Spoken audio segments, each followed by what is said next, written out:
Hey, it's Mercer. Behind me, hopefully you can kind of see this, I have a stack of boxes. This is basically what I've been doing all day today. As you may know or recall, I moved from, my wife and I actually moved from New York to Austin. Arrived in Austin about a week or so ago, and our furniture just got here yesterday. So today I've been spending the day unpacking and putting together the home office. So I thought we would take just a few minutes, maybe go through a tour of the office, so you can kind of see how everything is organized, but maybe even learn a thing or two about setting up your own studio if that's kind of what you want to do. And we'll go from there. Okay, bear with me just 1 second. I'll turn around here. And let's go ahead and we're going to start just kind of with a wide angle view. I've got it all sort of obviously squeezed in one room. You'll see up at the top there's lights. I've got one on the left on, and then the one over here on the right is not on, just to kind of show you the difference. But that lighting is there, obviously brightens everything up, and when you're doing video, helps tremendously. They're just standard shop lights. You can get them at any Lowe's or Home Depot. Otherwise, I got little bookshelves set up now. Little known fact, I actually like ancient Chinese and Asian pottery. This is not ancient Chinese or Asian pottery, but it does remind me that I have a collection of it.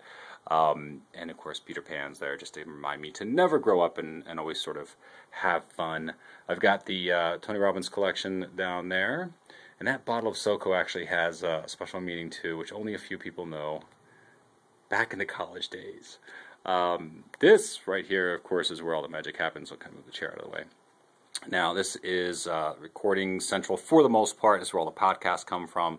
Ideas I put up on the whiteboard behind me, but then I also, of course, have the corkboard, various mind maps you'll see on there. I've actually corkboarded out or mind mapped out some of the courses that I'll do.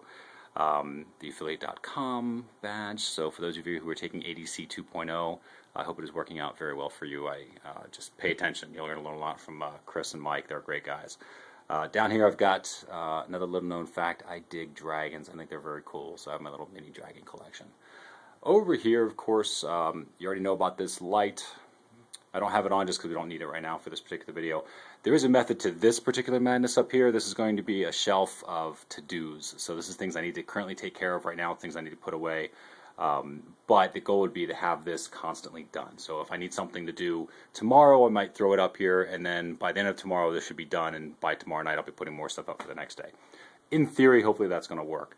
Of course, standard office supplies. I don't know why I have two of these. I don't know, maybe it's just because I've always had them. And I'll have to go through these too, because I think I have, yes, it is a solar calculator. Who uses solar calculators anymore? I have a phone that does all that. But anyway, so I got to get rid of some of this stuff.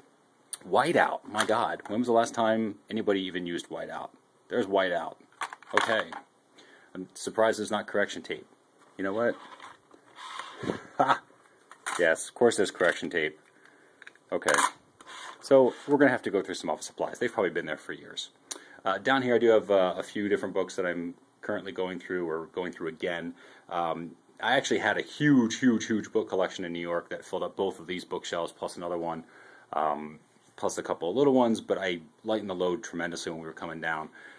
Because most of this is digital and I've gone through it, I know it at this point, taken notes on it 1,000 times, and it's time to refresh with some new ideas and some new books. So we did that. Of course, got the printer on the filing cabinet, trying to keep it nice and open, little window to the outside world, another little light there.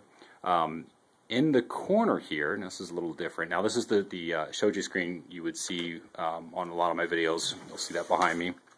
But as I pull that out here, got the mic stand set up, so if I need to move the mic, I will.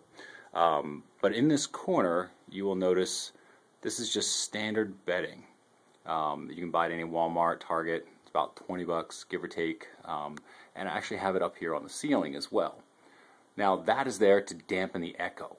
So if I'm talking in particular into this corner, if I'm doing a voiceover work or working on a commercial or any sort of production, I can talk into this corner and the voice isn't bouncing back, which is kind of nice. It gives you a little bit deeper voice and a better quality production. And again, the entire thing, just with those two pieces, I think cost me 20 bucks a piece.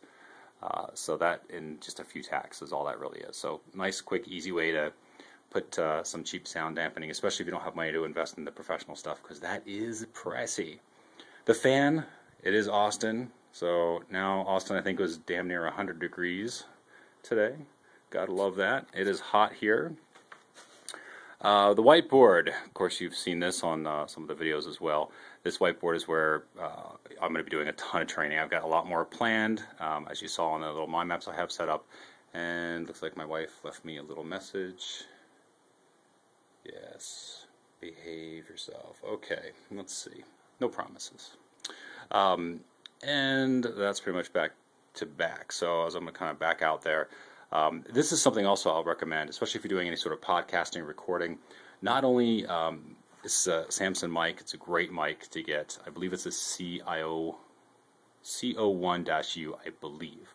But I'll probably put it in some comments if anyone wants to know. But the most useful thing I have is this, which is this little swing arm.